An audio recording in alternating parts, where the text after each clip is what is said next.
just really that finding that rest, that comfort and ease to let go and just naturally be. Then you see the mind just quietly settle, just like a glass of muddy water.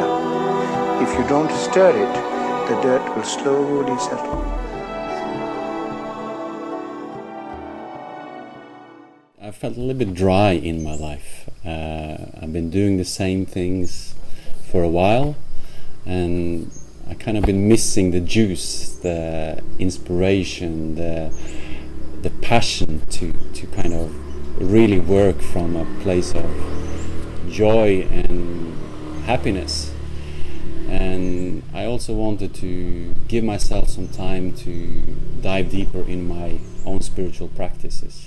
When I get into the dark, it's like everything become like amplified, everything's become stronger. Yeah. And I think what you say, like going into the dream world, and it's almost like the effects of my thoughts is getting bigger. So it's like if I think a bad thought, or it's almost like the effect of that, or I can see it more clearly, or I can feel the effect of it more clearly. It's like in normal day life, it's like the thoughts are a little bit more in the background, but after some days in the dark, it's like they are straight in my face. So it's like, do I choose to buy into this, or go back into leave the thoughts, or coming into my body and meditate? And so it feels like the meditational practices and yoga practice become like so much stronger.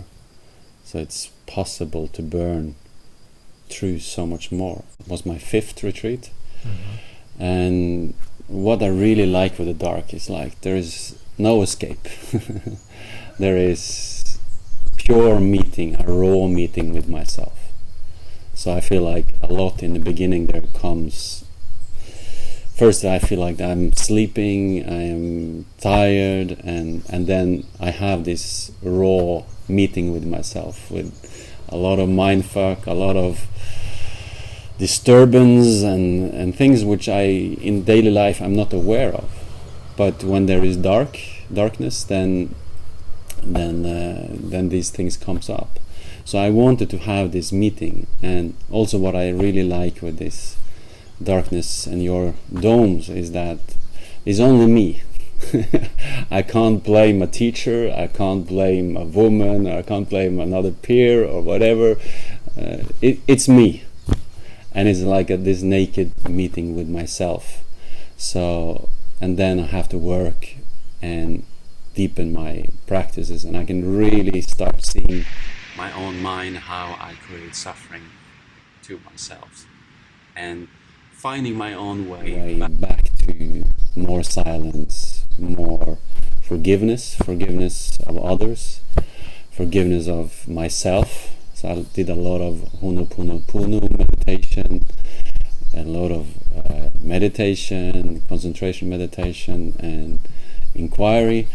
So it was like all these tools I have kind of experienced, then I could kind of, okay, when I needed it in the dark, then I could practice it and deepening it. So this is what I like with the darkness, and that there is no escape. There is me and the darkness, and I feel also the subtleness of the darkness. I feel like I am held, and then I also love the way you holding the space, just serving food.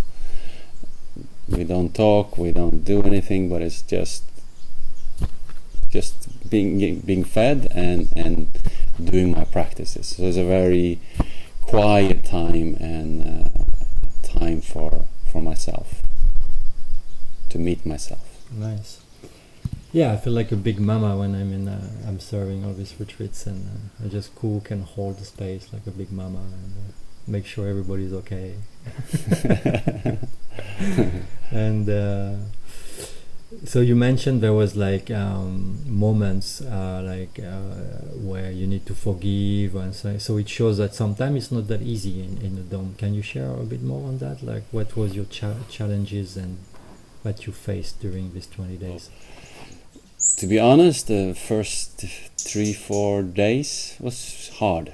It was I really needed to step up my practices and to really meet it. And wow, it's kind of a quite the toughest period was then. And then this Ho'oponopono come, and because I had some unresolved things with a couple of guys, and I really needed to forgive them, and then, as I said, forgive myself for judging and returning back to my own body, and then there is another deeper layer which I experienced, and then that's the primal things. So like I had some issues around my father. I lost my father when I was 11, and I felt like I not really had the male good support. So I could cry out my longing to, I could really feel how I have been missing him in my life. Missing like a stable father figure to kind of guide me in life. So this was kind of what coming up, and I could see his woundings, and then also my own woundings around relationships, and how it's a difficult, I felt that it's been difficult to be in a relationship, and I could see that I have been leaving a lot of relationship because of unresolved pain. So I could forgive myself for leaving, or for the turbulence that has been there. I could forgive my partners, and I could really kind of empty my whole karmic attachment around any emotional body where there has been kind of holding backs. So especially with my father and a relationship, there was like some things I really had to forgive them and forgive myself, and yeah, so it felt like almost like after a while it was like an emptiness could come, a more stillness, and I could be more with myself and rest more. At the same time, I got a lot of inspiration. So where I saw my mind is, in one way, escaping the boredomness, the meeting with myself, and the resistance with myself is on projects.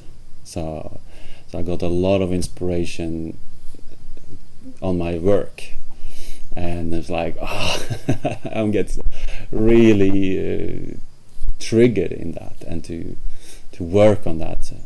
Some of it is, I think, for me, it's okay. It was also a part of my intention of the retreat, to dive deeper into my work, but it can also be an escape of really meeting myself. And then it was like, I think I mentioned it to you at one time as well, was like, I could see all my teachers have been, like Papaji and Ramana have been teaching inquiry, and suddenly they could come, or their teaching could be alive through me, and their guidance was coming from the inside of me. It's not coming from them, but it comes from myself. So I had like some very blissful moments sometimes when I'm really burned through stuff, and silence, and just being. So it was like a deeper rest and deeper silence. Or I needed a little bit time to kind of get back into my life, and so I think it's good to have a couple of days, at least 3 days, and then I feel more solid, I feel more grounded, I also want to bring some of the inspiration I brought and got, I want to bring that into life. So I'm working with a clear mind and clear direction. And yeah, I'm more dedicated in my practices. I do more my morning practices, I do my evening practices. So it's kind of, I feel like I'm deepening my spiritual practices, and it's also how much the visual. I go sometimes in the morning with the blindfolds to kind of train my body and train my system to not to rely so much on what I see, but to really be more embodied and to stay with myself and be careful that I'm not being dragged out. That's what I see, dragged out in life. So I kind of, okay, do I do this out of inspiration? Why do I do this? So it's like more breaks and the importance of staying more home in myself. So yeah, there has been a deepening of that. The mind is quietly settled, just like a glass of muddy water. If you don't stir it, the dirt will slowly settle.